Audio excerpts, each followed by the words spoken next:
guys, welcome to the advanced section of this guitar lesson. Now we're going to be looking at some more advanced sweeps. Now the key things that we're going to be looking at in this one is looking at how hammer-ons and pull-offs can affect your sweep, because I know it trips up a lot of guitarists, especially when you start creating your own riffs, which I encourage you to do. The other things it can do is we can look at more extended chords. So rather than just taking the basic minor, major chords, you can actually look at more extended things by adding a few notes. So we're going to be looking at the 7th chords. You're going to be playing minor 7th and you're going to be playing major 7th, but you can apply this to any chord shape if you know your theory. So as always, we're going to be looking at the left hand first, building up the chord shapes. I'll talk you through the right hand and then we'll start combining the things together. Okay, so we're going to be looking at the left hand here. We're going to be moving through an A minor 7 arpeggio, and it starts exactly the same as the intermediate lesson. The first 3 notes are identical. Then you're going to be sliding now, instead of going through the arpeggio, up to the 12th fret. Then you're going to continue a sweep this is the 7th of the chord. We're going to continue the A minor sweep from here over the next 3 strings. Slide up, slide back down, and then you go through the arpeggio notes that you've just climbed up. So remember guys to use the tab. That will really help you to sort of get your head around the riff, but here's it demonstrated slowly.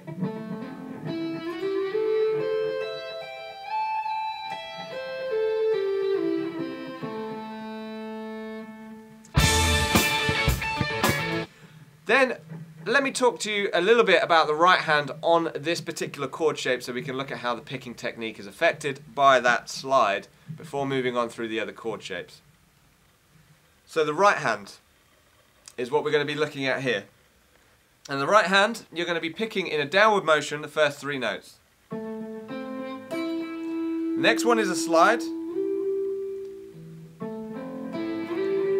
Then I'm going to be picking up, then down as a sweep.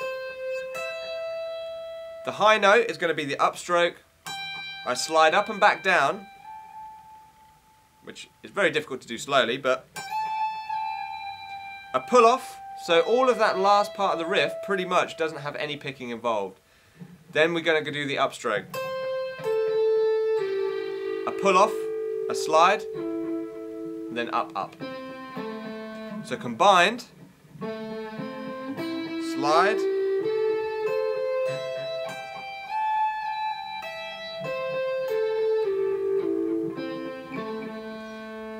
now different riffs will have different picking techniques with the right hand. Some people will pick that particular riff different. It's not a case of right and wrong with sweep picking. It's always a case of efficiency of movement. The most efficient way you can find of picking any riff will be the easiest and the best that you can play the riff, and therefore it becomes easier to play faster, which is generally the goal of most guitarists when they're going for the sweep picking, is to play fast. So you're always looking for economy of motion. You don't want to do a down followed by an up, because you're going to have to skip over the strings in order to get that upstroke, whereas if you do 2 downs, it's a much more efficient way. By thinking in that sort of context, that should hopefully help you piece together the rest of this riff. Now the tab is where you're going to be doing most of your time, so make sure you pause the video and check out the tab for the guitar riff. I'm going to move it through the rest of the chord shapes so you can see how the slides and things sort of work with 7th chord shapes. So let's move on to the next shape with the left hand. So you've done the A minor, you slide down, it starts exactly like the first shape that you did. The picking pattern's going to be identical throughout all of this, by the way, guys.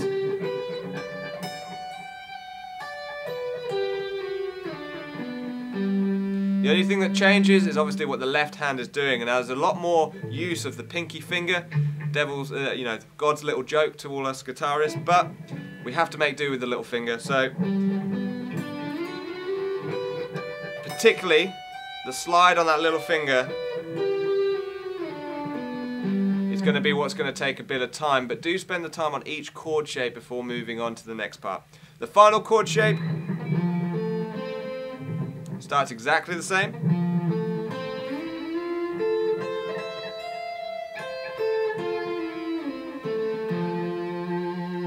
each of those shapes in the riff I do twice. So I do that A minor 7th, then I do the G major 7th, and then I do the F major 7th chord shapes twice each. You move back finally and repeat the A minor all the way up. And I finish with a guitar bend to the 17th fret. If you're an advanced guitarist, that will be quite normal for you to do something like that. But if not, just a quick sort of tip on bending. Make sure you use the other fingers here, these 2 fingers. They don't have to do nothing. You can bend with the 3rd finger all the way up there to that high note. And make sure you hit the target note. So guys, that concludes the advanced part of the guitar course. I really hope you guys enjoyed it. If you've been with me from the start, you've done an absolutely awesome job. I would imagine for many people we're talking, you know, months of practice to reach this advanced level of sweep picking. If you have any questions, if you have any you know, sort of tips and hints for people who are already studying, you can use the comment section below. Do answer people's questions. I do try and answer everyone's, but if I don't get a chance, then you know, that's what the community spirit's all about. So appreciate it if you could help out some of the other guys learning the course. Hope you enjoyed this little mini guitar course. Every week I release a new lesson, so I hope to see you on next Sunday when I release the next video. I'll see you guys next week.